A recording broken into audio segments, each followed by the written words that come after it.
you have to focus on keywords.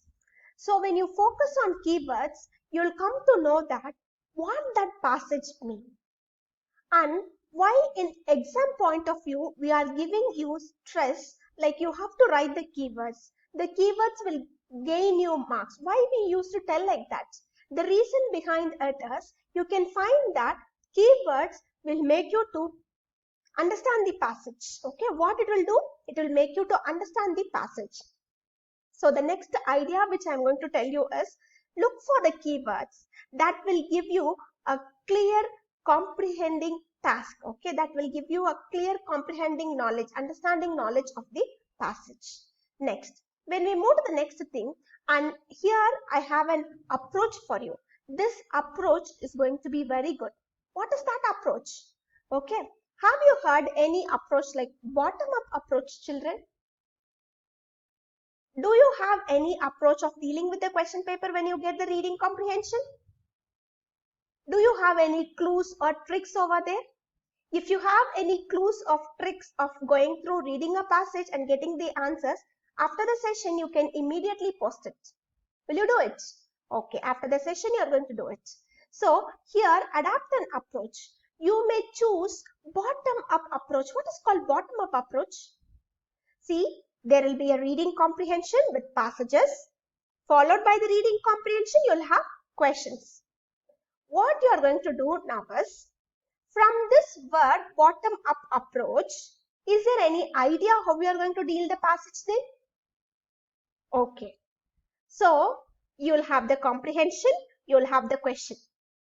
Right now, what you are going to do is, you are going to read the questions.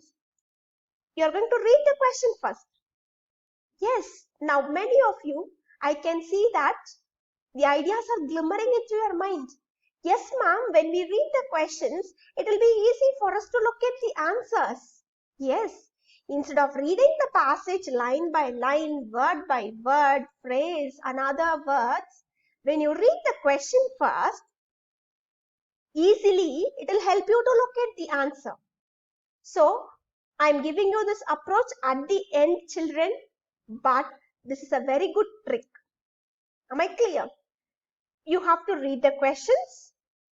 When you read the question, again when you get into the passage of reading comprehension, you can just cull out the answers, find out the answers from there.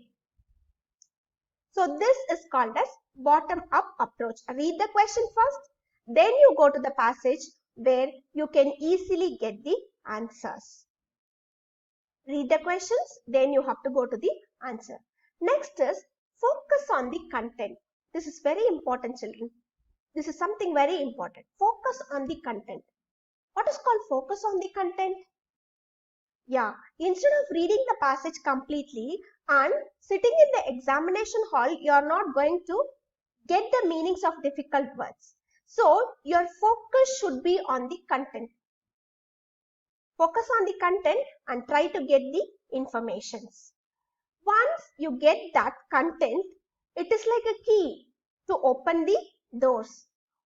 I have given you an image over here, a key and a man sitting on it. Stars are just shining over there. What does this image tell you? Yes, once you focus on the content and the idea is clear, you can just easily get how the ideas has to be reciprocated. This is a very simple idea of doing it. Okay, so focus on the content which will give you a good idea of what the passage is. Now, to move on to the next slide, you can see reading comprehension. There will be a direction given. What is this direction, children? Is this word new to you? Or have you come across this word, direction? Ma'am, is there any word as direction in the question paper? What you are trying to say? Okay, this is nothing but you can find the direction as read the passage carefully and answer the questions given below. What is this direction called as, children? Read the passage carefully and answer the questions given below. So when the direction is given like this, read the questions carefully Carefully, that word plays an important role. It is being instructed there that you have to read the passage carefully. Once you read the passage carefully, I can tell you that you'll be able to get the answers. And if you don't think like that, if you don't think like you are clear with the passage, then it is very difficult for you to find the answers. See, reading carefully doesn't mean that you have to read each and every word of the text. Reading carefully is something where you arrive at a conclusion, what will be the context and what will be the meaning conveyed through this passage. Is that clear for you, children? Okay. And here I can give you some samples of how the passages will be. Are you ready to listen to the samples now? Okay. Here there will be some questions. Okay, there will be some queries type of passages, and there will be some direct type of passages, and there will be some derived type of passages and analytical type of passages. 4 different types of passages. Let me explain it to you one by one.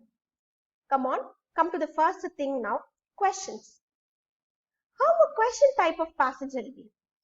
When you read the passage, you will come to know you will get many queries in your mind, and you may think how this passage has come and how it has been adapted, from where it has been adapted. What is this factual message? What does it try to tell you? So that is called as a question type of passage. And here you can see a direct passage. A direct passage is the thing, children.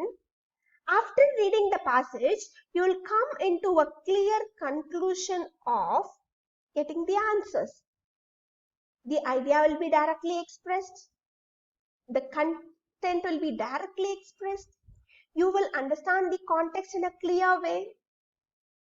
There is no need to just squeeze your brain to get the answers. Things will not be like that.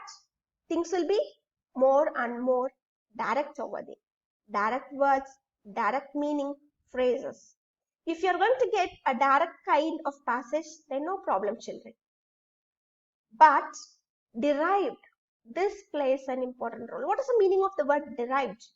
Have you come across this word derived anywhere? Derivations in your maths, derivations in your physics and chemistry. What is this derivations? You will be given a sum or you will be given an equation where you have to derive the answer for it. What you have to do? You have to derive the answer for it. So the passage which is given to you will not be direct. You have to derive into a conclusion that this might be the right answer or this might be the answer for the question which is asked. You have to be clear. You have to come into a conclusion. You have to derive into a point where your ideas can be good. When you feel like you can drive into your point where your ideas will be good, that is called derived point. And next comes the analytical point. What is this called? Analytical, children? Yes, a data-oriented passage. What is this? A data-oriented passage. For example, after this COVID-19, there will be a data-oriented passage like by the year 2020, we had COVID-19, which was a pandemic disease, and there will be a data like how many people got affected and how many died out of it. This is like a derivation. And analytically, you will get the analysis over there. How many of them died and what was the mortality rate, death rate. That sort of passages will be available there for you. So you have to identify the passage which is given for you comes under which category. If you are clear with that, then you can proceed. Am I right, children? First, try to identify the passage is given for you. It comes under a question type, or it comes under a direct passage, or a derived passage, or it comes under a point called analytical passage. So when you are clear with these things, then you'll be able to answer your reading comprehension questions.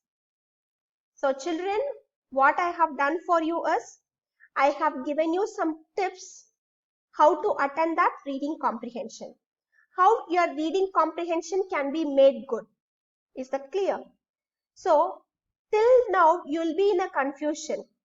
Ma'am, because of this reading comprehension, I'm just scoring very less marks, ma'am. Give us some tips how to improve. I have given you some tips and clues how you can present your ideas in a good way.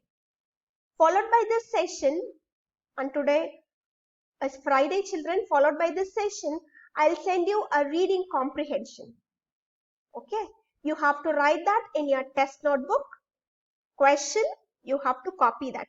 See, you have to write the full thing. The passage also should be there. The passage should be there in your test notebook, and this is the test number 3 which you are going to write. Is it clear? Today is Friday. The exercise which I am going to give you is like a practice. I am going to give you a reading comprehension. I'll send that in WhatsApp by 4 o'clock. Okay. This session will get over by 3, whereas I'll send you the reading comprehension by 4 o'clock. You have to write the passage. Okay, you have to write the passage, write the questions, then you are going to give the answers over there. Am I clear, children? This is test number 3 which you are going to write. Get ready, children, and you have to set your mind ready in the point of examination. Will you do it? Okay. And this time in reading comprehension, I want you all to get good marks. Last time, your reading comprehension part was not done good, and you can find that many of you lost marks because of reading comprehension. This time I don't want you to do that. And hopefully your exam timing has been planned like morning 8 to 9 and evening 5 to 6. Since to reach you from the availability of your parents. So do things with clarity and you have to get good marks. That is our main motive, children. Prepare well and do your exam well. Meet you in the next session, children. Bye-bye.